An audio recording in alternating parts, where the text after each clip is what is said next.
Welcome to lecture number 15th. This is the second last lecture of the chapter cash flow statement and we are doing the comprehensive questions.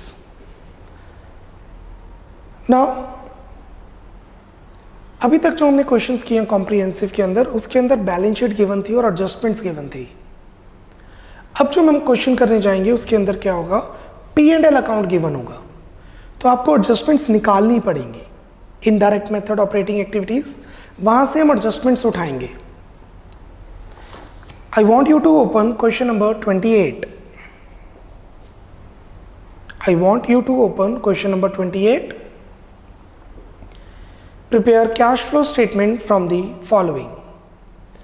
You can see नीचे balance sheet given है और ऊपर P&L. While considering balance sheet, first share capital financing activity, reserves and surplus statement of P&L operating, long-term loan borrowings, debentures, bank financing, bank overdraft financing, creditors operating, provision for tax operating, need to make account, fixed assets investing, short-term investments, cash and cash equivalents, inventories, trade receivables operating, cash and cash equivalents, none. अब हम P&L account देखेंगे. P&L account में हम adjustments उठाएंगे starting from the down indirect method. सबसे पहले मुझे नजर आ रहा है प्रॉफिट आफ्टर टैक्स 180, ये होगा सरप्लस फॉर द ईयर. आपको नजर आ रहा है प्रॉफिट आफ्टर टैक्स, ये होगा surplus for the year 180. Check भी कर लीजिए 180 ही आ रहा है. पहले प्रॉफिट है 120, फिर 3 lakh. Please check statement of P&L. पहले है 120, फिर 3 लाख, 1,80,000 बढ़ रहा है और ये वही 180 है जो स्टेटमेंट ऑफ P&L में है. ये सेम होगा, अगर सेम नहीं है तो क्वेश्चन सही से बना नहीं है. Then we have provision for tax 40, ये है मेड. P&L में है तो मेड, कैश बुक में है तो पेड, तो ये प्रोविजन फॉर टैक्स है made. So first adjustment is provision for tax made 40. ऊपर जाते हैं प्रॉफिट बिफोर टैक्स और ऊपर अदर एक्सपेंसेस. अदर एक्सपेंसेस से हम उठाएंगे नॉन ऑपरेटिंग एक्सपेंसेस, कुछ भी मेंशन नहीं है सो इग्नोर.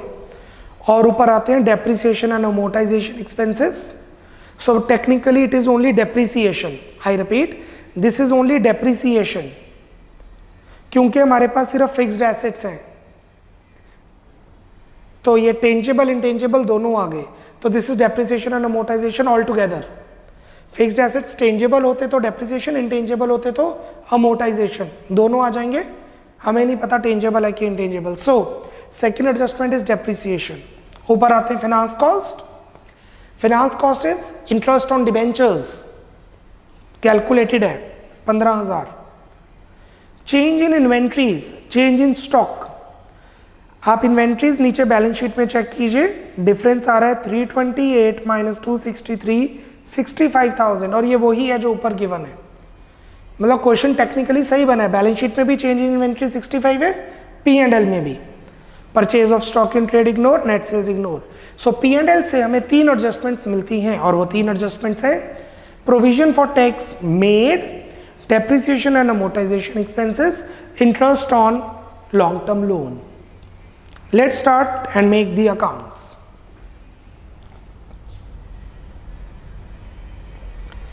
सबसे पहले अकाउंट बनेगा fixed asset account.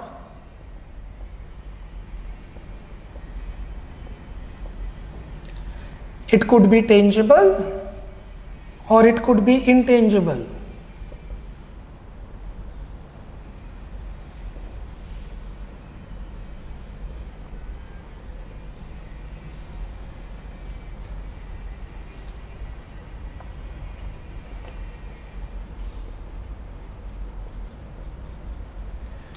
To balance brought down, fixed assets का opening balance 4 lakh,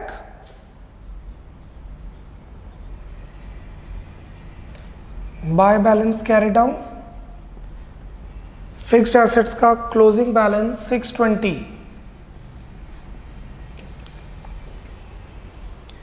depreciation and amortization expenses given है 80, बाय डेप्रिसिएशन एंड अमोर्टाइजेशन दोनों इसलिए डाल रही है क्योंकि ये टेंजेबल भी हो सकते हैं, इनटेंजेबल भी।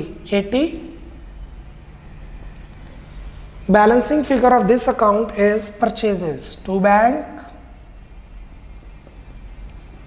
Purchases, balancing figure 3 lakh, total is 7 lakh. Fixed asset account बन चुका है। इसके बाद we will make provision for tax account.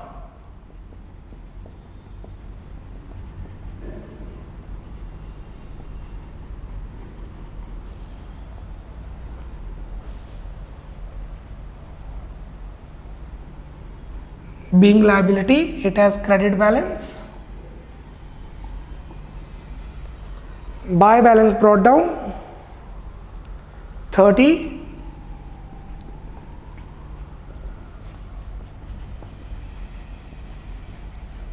To balance carried down 44.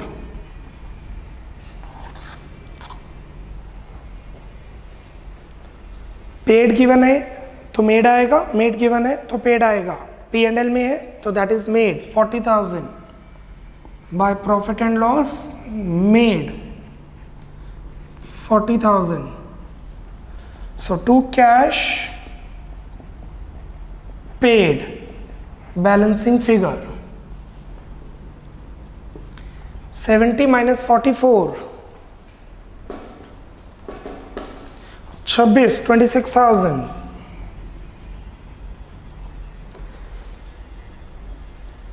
बाकी एडजस्टमेंट्स हम नीचे लिख देते हैं ताकि बार बार P&L अकाउंट ना देखना हो। प्रोविजन फॉर टैक्स हो चुका है, डेप्रिसिएशन एंड अमोर्टाइजेशन हो गई है। Finance cost, interest on long term loan is equal to rupees 15,000. And what is this 15,000? Finance cost. Let's start with the sum now. Make the format cash flow statement. ये जो cash flow statement, no अभी हम profit निकाल लेते हैं। जैसे आपको कहा था वर्किंग नोट में हम प्रॉफिट निकालेंगे पहले। Surplus of the year, how much is surplus for the year? 120 से 3 लाख 180 प्लस डिविडेंड मेड नहीं है, ट्रांसफर टू जनरल रिजर्व नहीं है, provision for tax made 40, what we get 220। मैंने आधे सम्स वैसे किए, आधे सम्स ऐसे करेंगे कि ये पहले वर्किंग नोट में बनाया फिर फॉर्मेट में, जस्ट बिकॉज दोनों वैलिड है। You should know both. Now the format cash flow statement.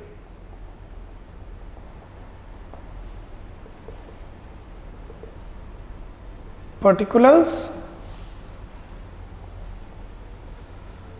details,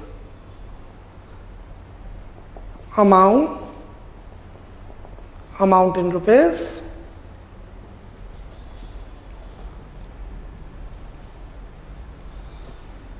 A, cash flow from या to operating activities,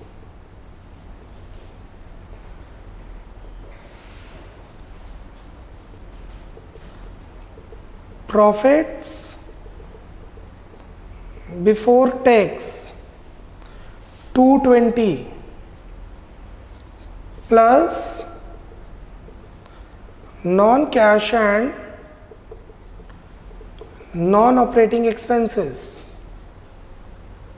First, depreciation and amortization दोनों इकट्ठे हैं। Depreciation and amortization of fixed assets 80,000। Loss on sale of fixed asset नहीं है, fictitious assets written off नहीं है। Then we do have interest on debentures और interest on long term loan 15,000। Rent interest dividend received question में नहीं है, so this is what we get is operating profit before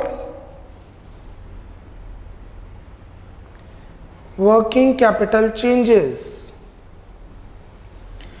3,15,000.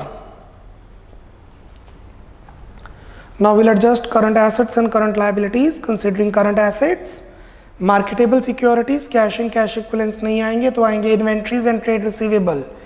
Inventories बढ़ रही हैं, minus increase in inventories 263 minus 328 65,000. Trade receivables बढ़ रहे हैं, minus increase in trade receivable 310 348 38 minus. Moving to current liabilities, bank overdraft financing में जाएगा, provision for tax account बन चुका है, क्रेडिटर्स बढ़ रहे हैं, प्लस इंक्रीज इन क्रेडिटर्स और trade payables, that means creditors and bills payable. 238 minus 285 47,000. This is cash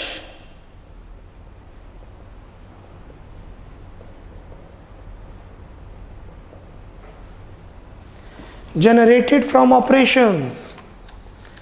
3,15,000 minus 65,000 plus minus 38,000 plus 47,000 is 2,59,000 positive, less tax paid. Tax account हमने बनाया हुआ है, टैक्स पेड है 26,000. So the net answer we get is 259 minus 26 2,3,3,3 बार शून्य 2,33,000 positive cash inflow from operating activities. After leaving a line B, cash flow from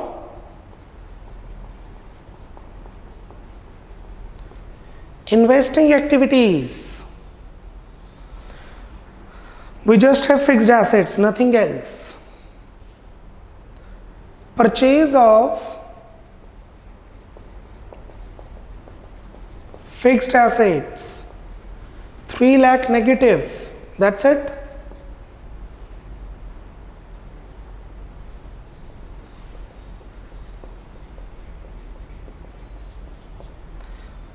Cash outflow from investing activities. After leaving a line, C, cash flow from financing activities.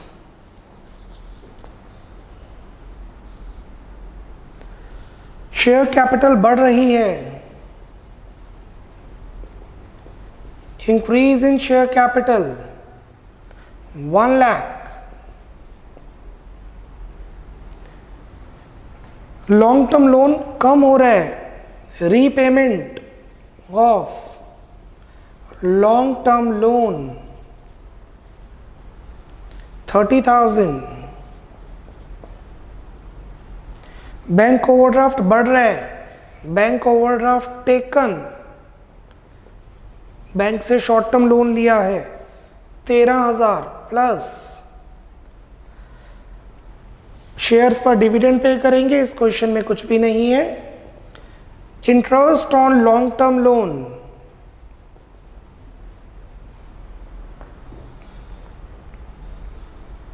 पे की है 15,000 minus, ये वही amount है जो operating में plus की गई है. सो the net answer is 70 minus 2 68 positive. Cash inflow from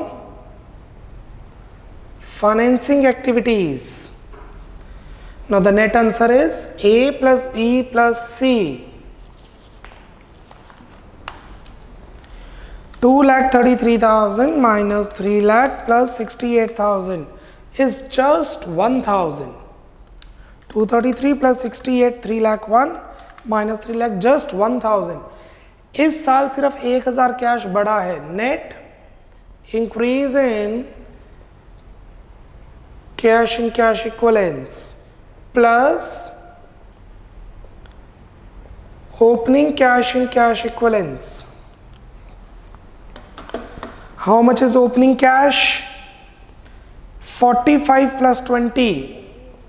45 plus 20, 65. Marketable securities plus की गई हैं. अगर क्वेश्चन में मार्केटेबल सिक्योरिटीज ना लिखा होता तब भी हम मार्केटेबल सिक्योरिटीज ही लेते हैं. अगर short term investments current assets के अंदर जो गिवन है उसके ब्रैकेट में मार्केटेबल इन्वेस्टमेंट्स ना लिखा होता तब भी ये मार्केटेबल इन्वेस्टमेंट्स ही मानी जाती हैं. The net answer is closing cash and cash equivalence which is technically equal to 34 plus 32 और 32 plus 34, one and the same thing. This is your sum for 6 to 8 marks. Speed up 2 minutes.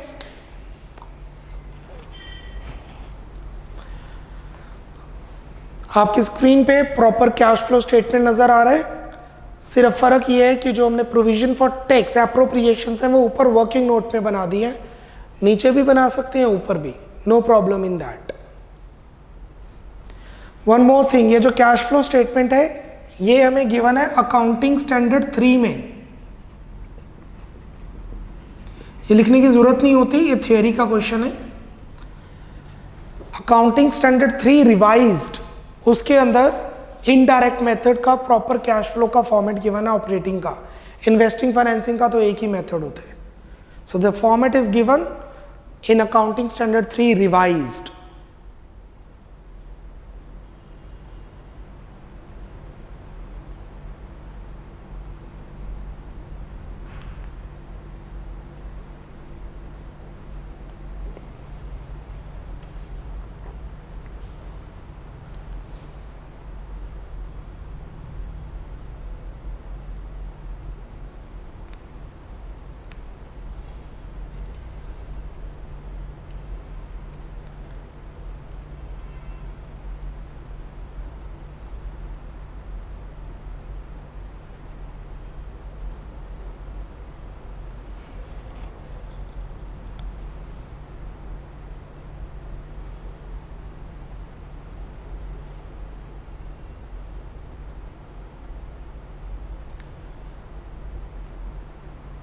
Thirty 40 seconds more students, speed up.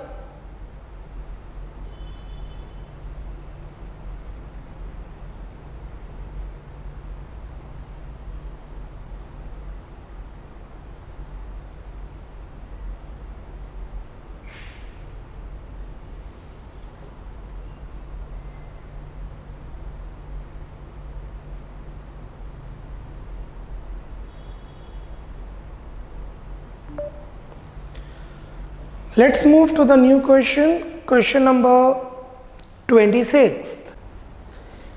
Following is the balance sheet of KK Limited on 31st March 2015. Share capital, financing activity, reserves and surplus. Note number 1, surplus. Operating activities, long-term borrowings, 12% debentures, financing activities, short-term borrowings, bank overdraft, financing activities, short-term provision for tax, operating activities. Then we have fixed assets, tangible, intangible. Tangible में we have machinery with depreciation in operating and machinery in investing. Goodwill बढ़ रही है तो investing, कम हो रही है तो return of amortization operating. Non-current investments, investing activities. Current investments, marketable securities, cash and cash equivalents. Inventories, operating. that is stock in trade, and then cash and cash equivalents, none. In additional information we have 12% debentures were redeemed on 31st March 15. 31 मार्च 2015 में debentures redeem हो रहे हैं। चलिए थोड़ी सी date change कर लेते हैं, date change कीजिए ताकि आपको 31 मार्च की जगह कोई और डेट हो तो कैसे कैलकुलेशन करेंगे। कंसीडर डिबेंचर्स रिडीम हो रहे हैं एक महीने पहले 28 फरवरी 2015। आपके असाइनमेंट्स में 31 मार्च 15 है। I want you to change it and consider 28 February 2015, 28 February 2015। Tax paid 1,40,000 was paid during the year. Prepare cash flow statement. मैंने इसलिए चेंज करवाया क्योंकि 31 मार्च हम पहले भी कर चुके हैं, आई गेस पिछले लेक्चर 14th में ही हमने किए। Let's start.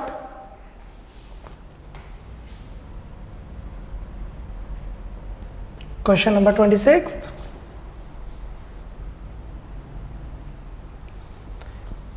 अकाउंट बनेगा मशीनरी अकाउंट। वैसे एडजस्टमेंट नहीं है तो बनाने की जरूरत ही नहीं है। मशीनरी अकाउंट क्यों बनाए? बिकॉज एडजस्टमेंट नहीं है। तो सीधा पता लग रहा है मशीनरी बढ़ रही है तो परचेज की हुई है। Increase in machinery account means purchase of machinery rupees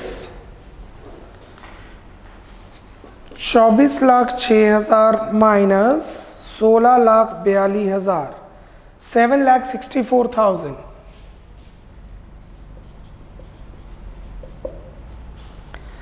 इसी तरीके से प्रोविजन फॉर डेप्रिसिएशन बढ़ रही है। Increase in accumulated depreciation account means depreciation charged during the year which is rupees 1,98,000। Minus तो आपको पता ही है क्यों है, लाइबिलिटी वाली चीज एसेट में लिखेंगे तो माइनस में ही आएगा। 2 लाख 2 से 4 लाख हो रही है तो 198। अक्यूमुलेटेड डेप्रिसिएशन के बढ़ने का मतलब है कि हमने डेप्रिसिएशन चार्ज किया ड्यूरिंग द ईयर, और मशीनरी के बढ़ने का मतलब है हमने मशीनरी परचेज की है। Provision for tax account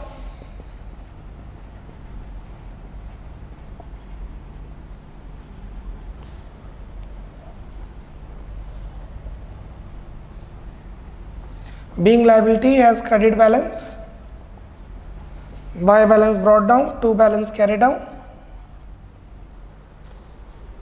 How much is provision for tax? Closing 140, opening 180.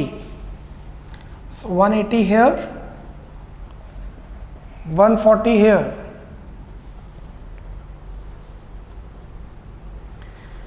नीचे टैक्स पे किया 140, पे गिवन है, टू कैश पेड 140 पे किया है। तो P&L बाकी हमने अनाउंस किया होगा which is 280 minus 180, 1 lakh,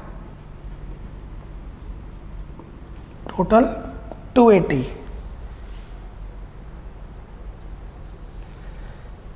good. ये नहीं है कि क्लोजिंग ही मेट होगा, गिवन है क्वेश्चन में पेड है इतना तो इतना ही पेड मानेंगे। 12% डिबेंचर्स 28 फरवरी को रिडीम किए हैं। हमारी कैश फ्लो बन रही है 1 अप्रैल से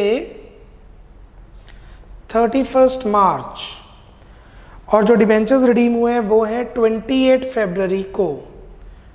तो यहां से यहां 11 मंथ्स और यहां से यहां 1 मंथ, मतलब रिडम्पशन से पहले 11 महीने, रिडम्पशन के बाद 12 महीने, 1 महीना।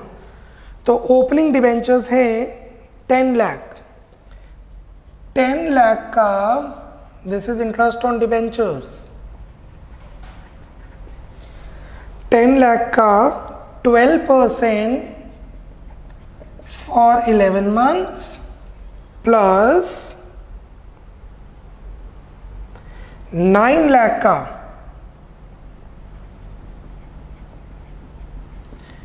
12% फॉर 1 मंथ, 10 लाख का 12% 11 महीने के लिए और 9 लाख का 12% 1 महीने के लिए। सो 10 लाख का 12% for 11 months is 1,10,000। and then 9 lakh का 12% for 1 month is just 9,000, 1,19,000. अगर आप क्वेश्चन के हिसाब से चलेंगे और डिबेंचर्स को रिडीम 31 मार्च को करेंगे तो यहाँ 12 मंथ्स आ जाएगा, यहाँ 0 मंथ, तो यहाँ 12 महीने का ब्याज, यहाँ 0 महीने का ब्याज, तो आंसर आ जाएगा 1,20,000. क्योंकि हमने एक महीने पहले जल्दी रिडीम किए तो हमने वही 1,000 रुपये का ब्याज बचा लिया. All the adjustments done. Now we can start with cash flow statement. Profit और surplus of the year. How much is surplus for the year? Closing minus opening. Closing minus opening, that would be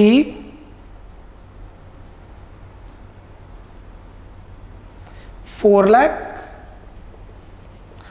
minus opening minus 1 lakh. ये हम कर चुके हैं पहले. अगर negative हो तो कैसे करेंगे? 4 lakh plus 1 lakh is 5 lakh. Profit of the year is 5 lakh. So surplus of the year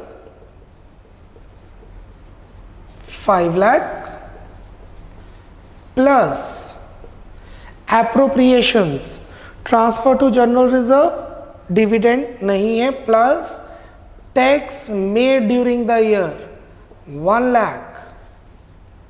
So profit before tax is 6 lakh. Profits before tax 6 lakh. Let's start with cash flow statement.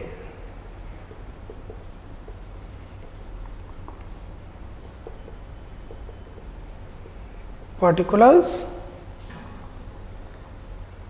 details, amount. A,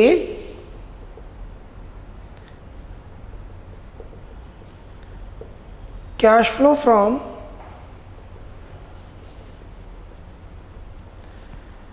operating activities.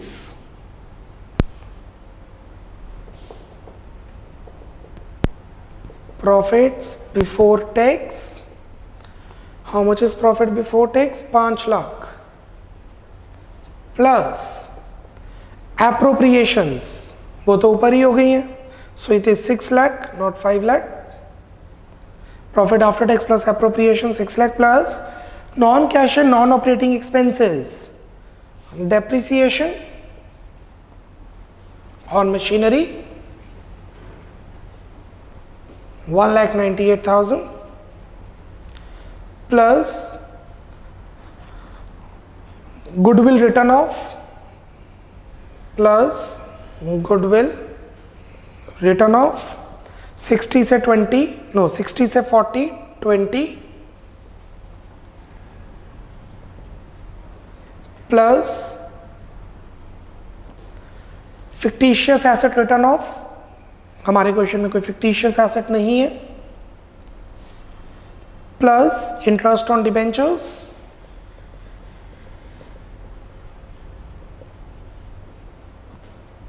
1,19,000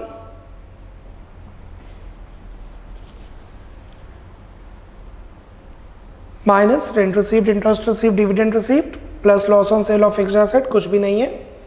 this is what we get is operating profit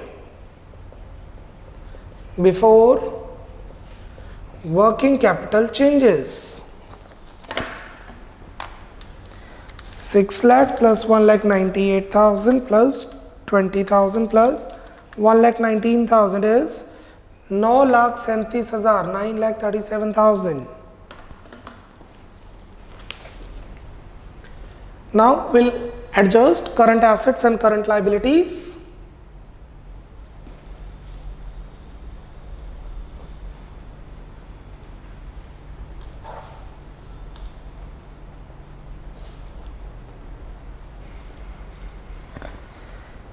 In current assets, current investments will not consider, cash and cash equivalents we don't consider, will not consider, only inventories will consider. Increase minus increase in inventories 92 to 214, 124 minus current liabilities में short term borrowings भी नहीं आएंगी, short term provision भी नहीं आएगी. This is cash generated from operations.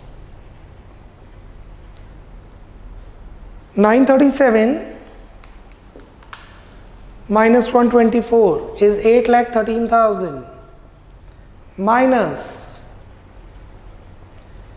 Payment of tax. This is corporate tax जो company पे करती है. टैक्स अकाउंट से देखेंगे 1,40,000 140. सो 8,13,000 minus 1,40,000 6,73,000 positive.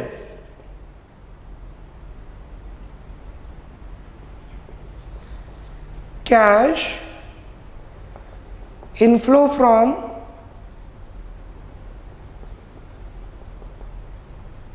Operating activities.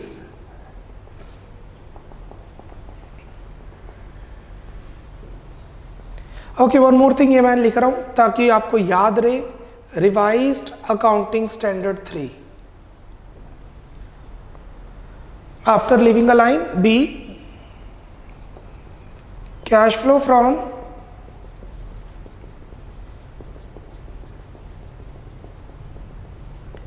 investing activities. Tangible में we have machinery, purchase of machinery. Machinery account बनाए बगैर हमें पता लग रहा है purchase of machinery is 764 minus goodwill purchase नहीं है. नॉन करंट इन्वेस्टमेंट बढ़ रही है. Purchase of non current investments. कितनी इन्वेस्टमेंट खरीदी है? 1.5 से 2,50,000 minus net answer is negative 8,14,000.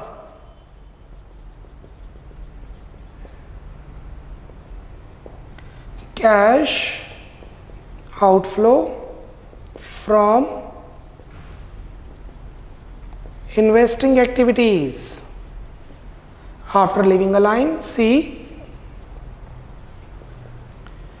cash flow from financing activities. Share capital बढ़ रही है. शेयर इशू किए. Issue of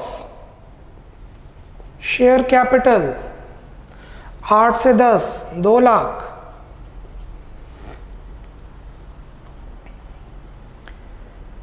long term borrowings कम हो रही हैं.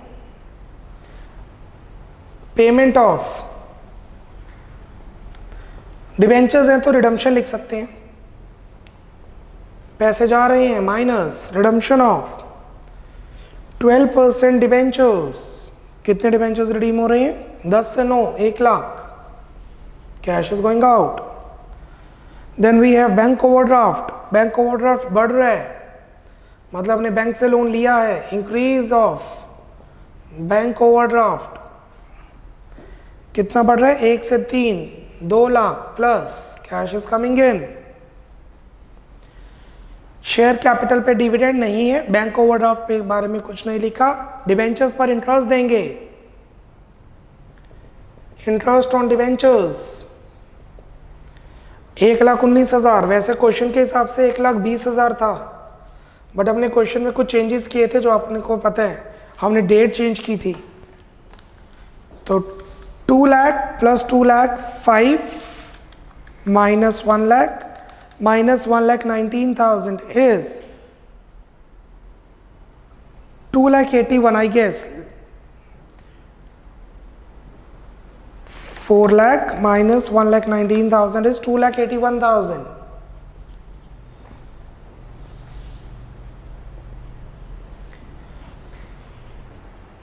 आठ लाख से 10 लाख शेयर कैपिटल इशू किए. शेयर्स इशू किए 2 lakh. Long term borrowing 10 lakh से 9 लाख. डिवेंचर्स 10 लाख से 9 लाख हुए हैं मतलब डिबेंचर्स रिडीम किए 1 lakh minus bank overdraft 1 lakh से 3 लाख, 2 लाख बैंक ओवरड्राफ्ट बढ़ रहा है, बैंक से लोन लिया, और डिबेंचर्स पर हमने इंटरेस्ट दिया 1,19,000, so it's 3 lakh minus 1,19,000, 1,81,000, not 2,81,000, 1 lakh, yes, 4 lakh, 3 lakh minus 1,19,000, 181. Cash outflow from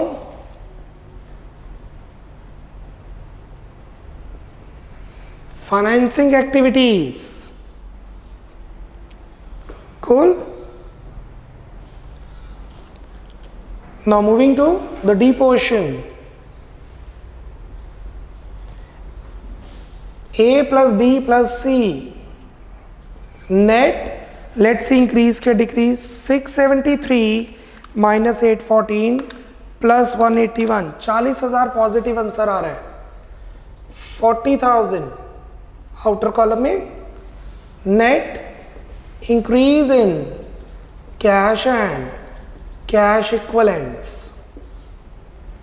plus opening cash in cash equivalents, opening cash plus करेंगे और ओपनिंग कैश है हमारे पास 120 प्लस 150,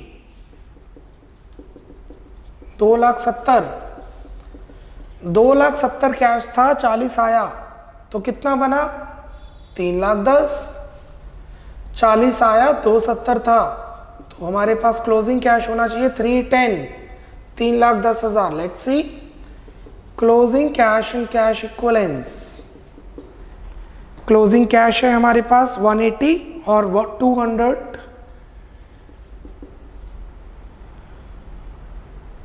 नॉन करंट इन्वेस्टमेंट से.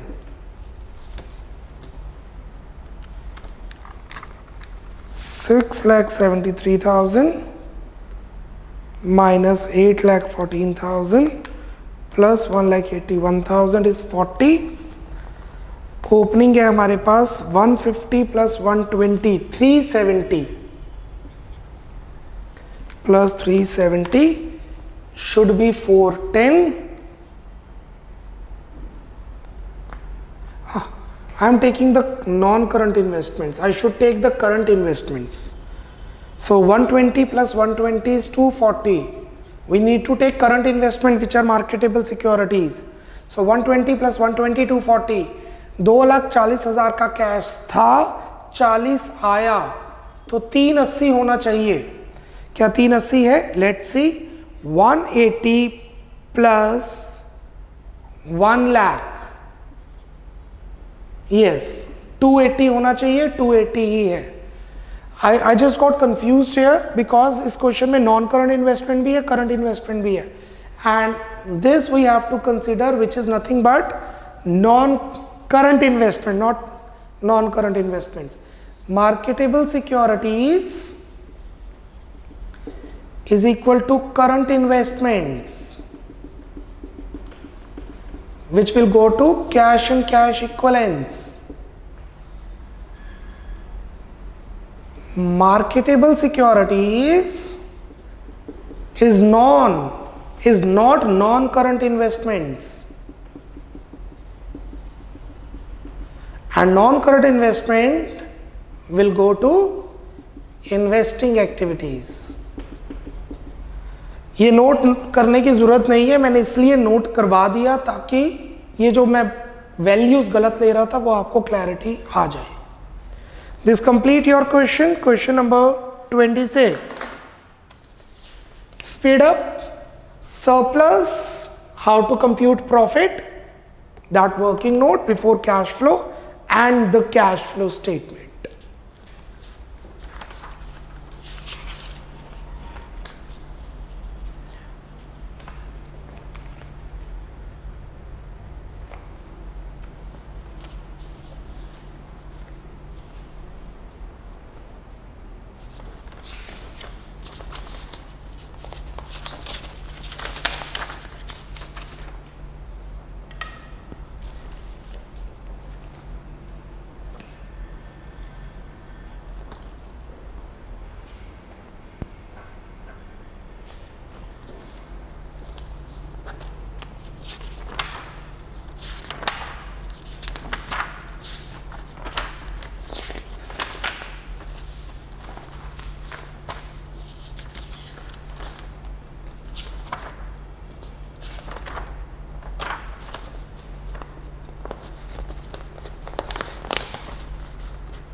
1 more minute, students.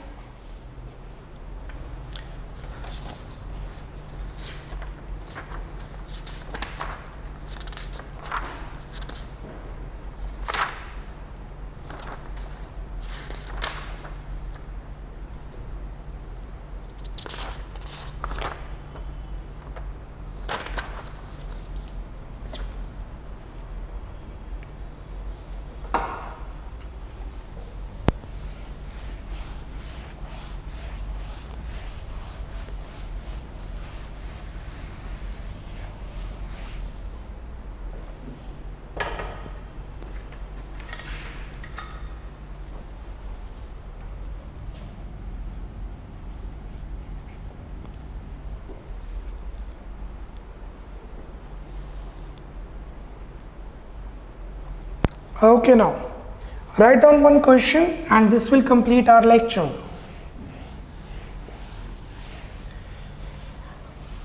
Discount on issue अगर पड़ा हो तो cash flow में कैसे ट्रीट होगा? क्वेश्चन,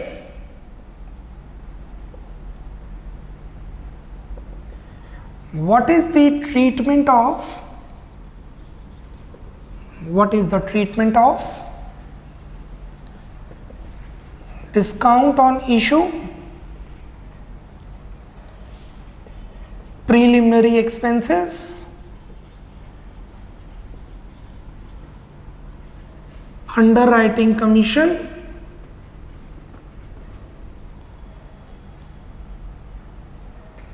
शेयर इशू एक्सपेंसेस, सारे एक ही नेचर के हैं. Etcetera while preparing cash flow statement.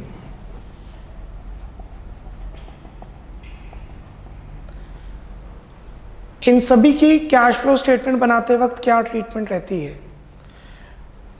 Debentures discount पे इशू किए, शेयर्स इशू करने से पहले का खर्चा, शेयर्स की गारंटी अंडरराइटर्स को ट्रांसफर कर दी, उसको कमीशन दे दी, शेयर को इशू करने का खर्चा या डिबेंचर्स को इशू करने का खर्चा. अब ये होते हैं फिक्टिशियस एसेट्स. क्यों? ये खर्चा तो होता नहीं कि एक साल में खत्म हो जाए, ये काफी साल के लिए होते हैं, इसलिए ये कैपिटल एक्सपेंडिचर है. कैपिटल एक्सपेंडिचर मतलब ये एसेट है, पर इसे हम बेच नहीं सकते. क्योंकि हम बेच नहीं सकते तो ये टेंजेबल और इनटेंजेबल एसेट की कैटेगरी में फिट इन नहीं होते. तो ये होते हैं फिक्टिशियस एसेट्स. ये या तो नॉन करंट एसेट्स में पड़े होते हैं या करंट एसेट्स में. नॉन करंट एसेट्स का मतलब है कि उसे हमने अभी राइट ऑफ नहीं करना, आगे वाले सालों में करना है.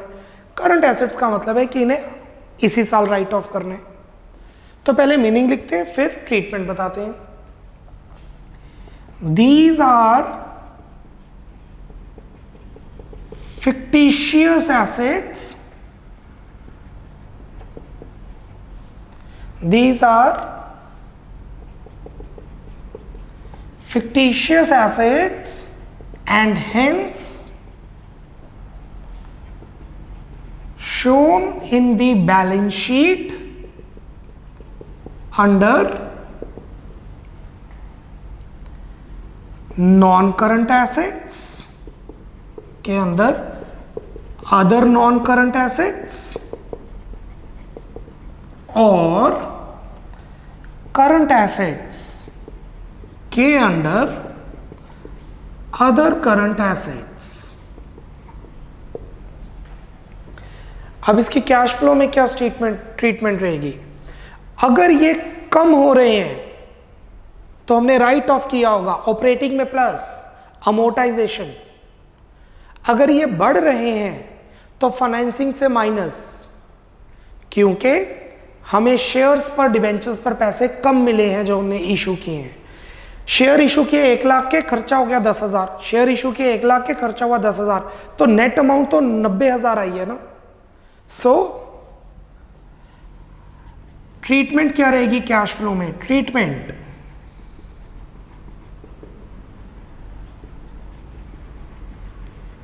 इंक्रीज इन फिक्टिशियस एसेट्स, मतलब जैसे कि ये, तो डिडक्टेड इन फाइनेंसिंग एक्टिविटीज, क्योंकि पैसे कम आए हैं शेयर इशू डिवेंचर्स करके, शेयर डिवेंचर्स इशू करके। और अगर डिक्रीज हो रहे हैं फिक्टिशियस एसेट्स, फिक्टिशियस है ये, फिक्स नहीं है, अगर डिक्रीज हो रहे हैं तो ये प्लस होंगे, क्योंकि हम ये राइट ऑफ कर चुके हैं। Plus in operating activities under amortisation, इसे हम अमोर्टाइजेशन कहते हैं। I hope you are clear with this. 30 seconds and we are done with the lecture.